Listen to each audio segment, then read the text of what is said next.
Hi, I'm Jason Bremner, Associate Vice President for International Programs at Population Reference Bureau.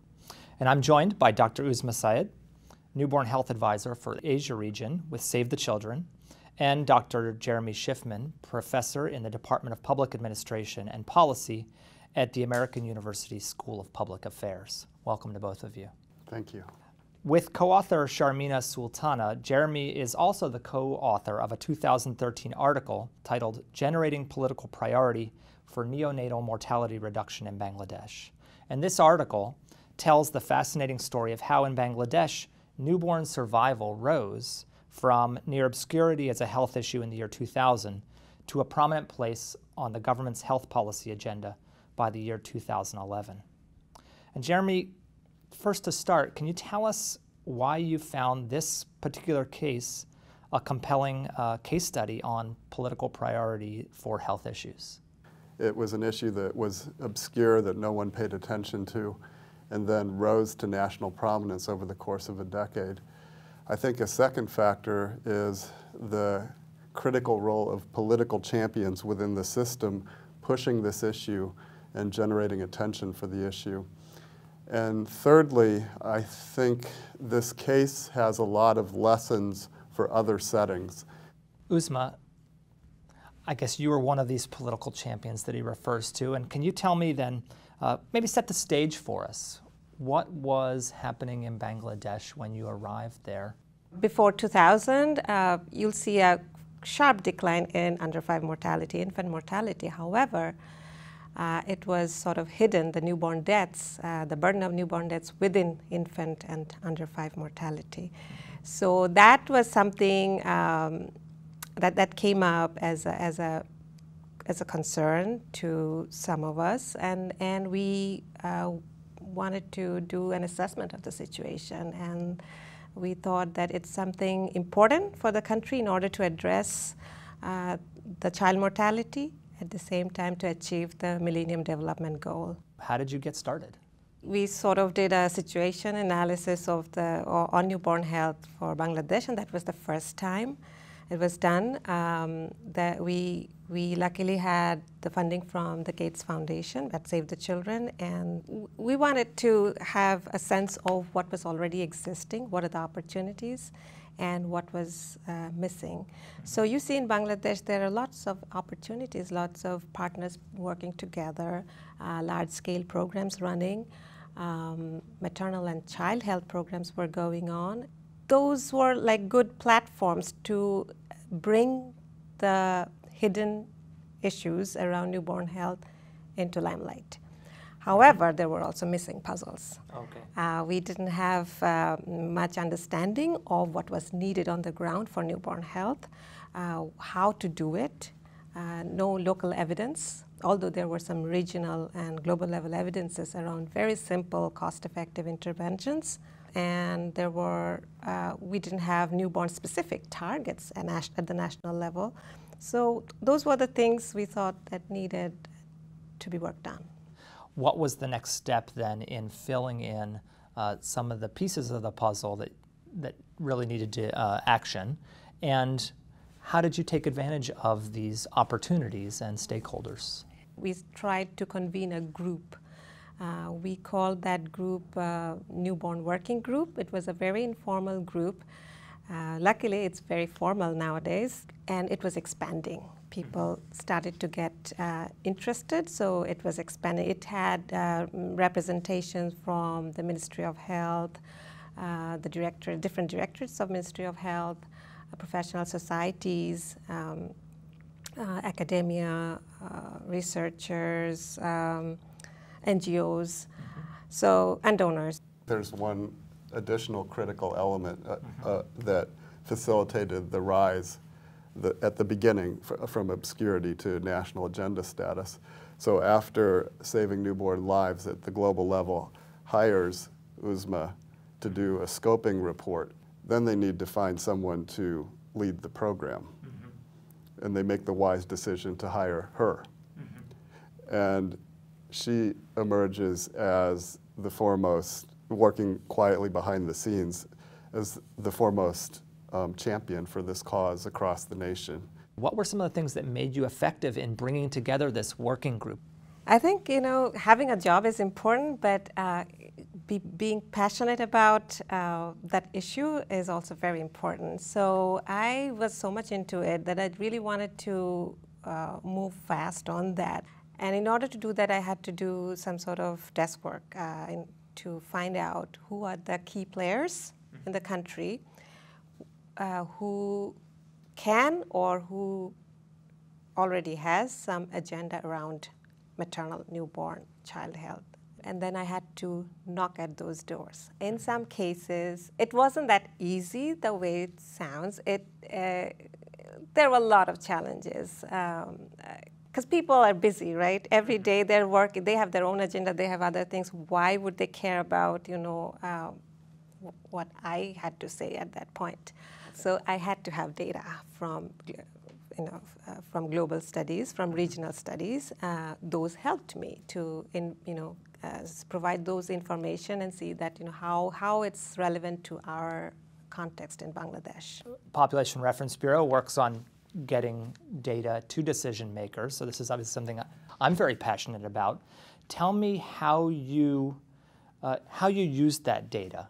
So for different kinds of audiences, you have to present data or information accordingly.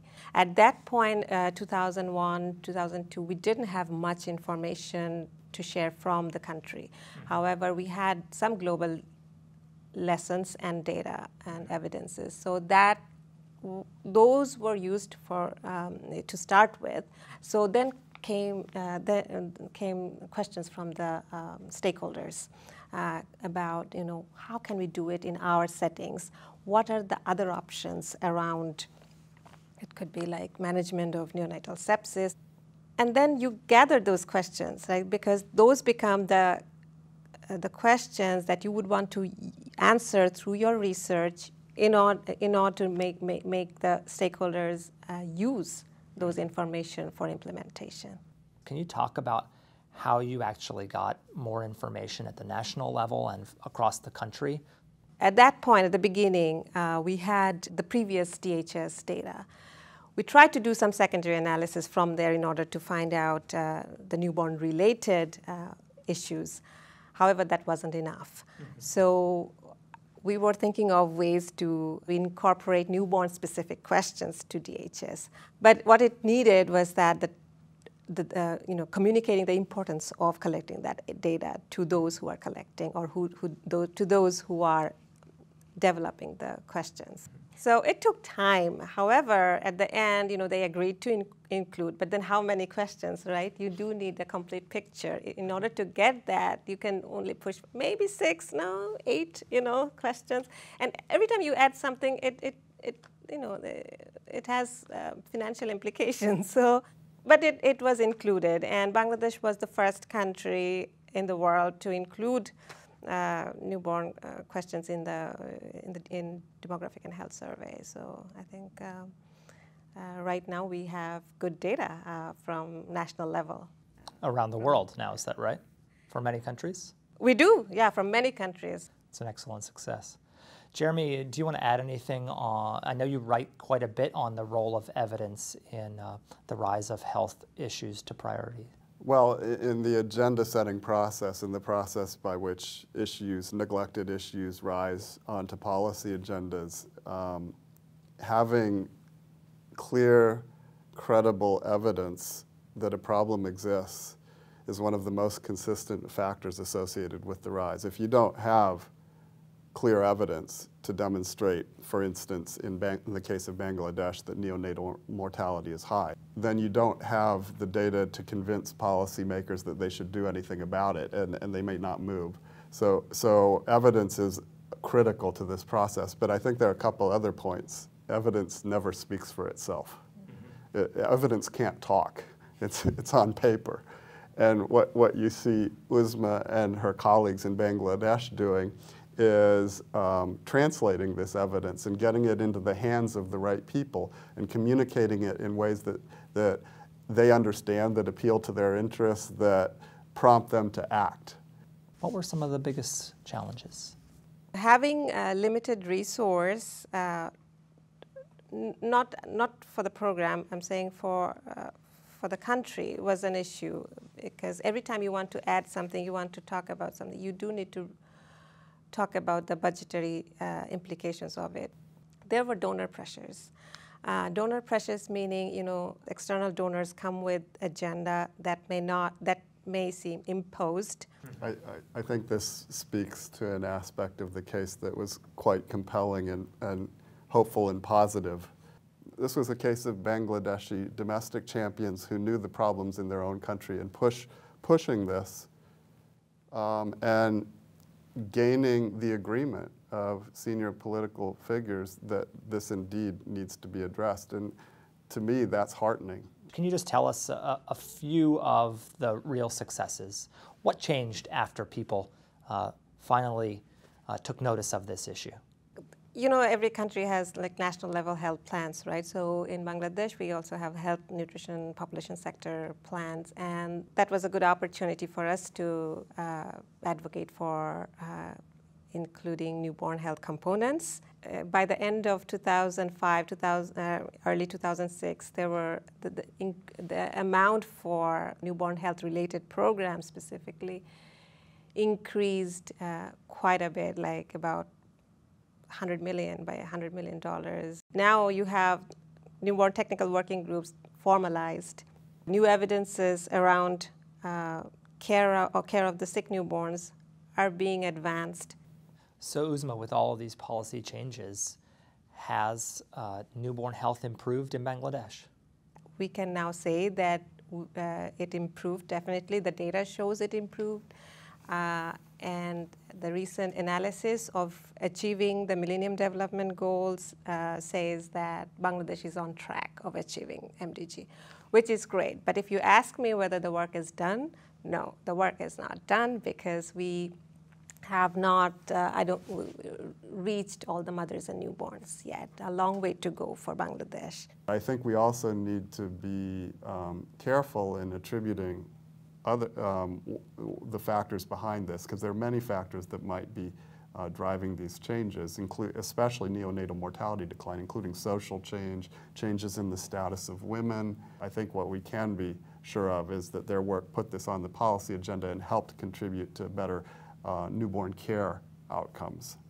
Looking at this case of newborn survival in Bangladesh, is it a unique case or could this happen elsewhere? It's clear that Bangladesh as a country has performed better than many other countries of similar socioeconomic status.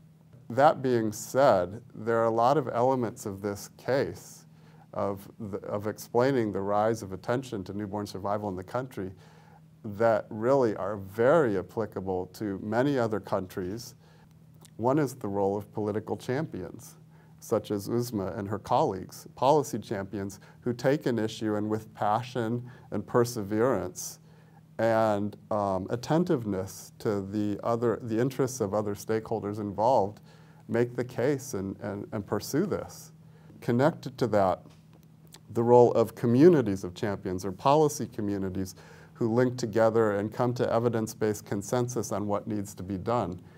Where you get these cohesive policy communities, as happened in Bangladesh for neonatal mortality, you have an agent of political change that is quite credible and quite forceful.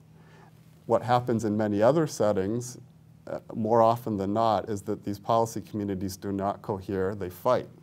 A third element, and I think a lesson from this case, is the critical role of credible evidence. There are developments happening globally too, where newborn survival is getting prioritized by global institutions, particularly Save the Children, the Saving Newborn Lives program, but also USAID and the Gates Foundation. In fact, the early 2000s, it was those three global actors who played the central global roles in advancing this.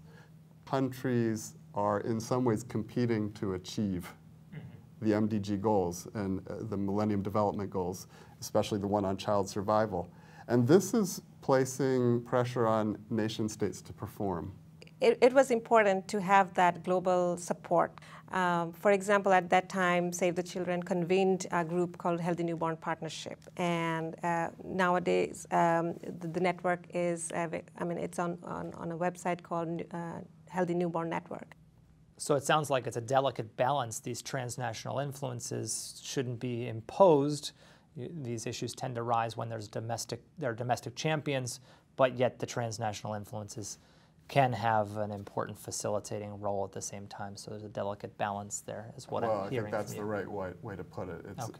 It needs to be driven by domestic processes, but transnational, international forces can be supportive.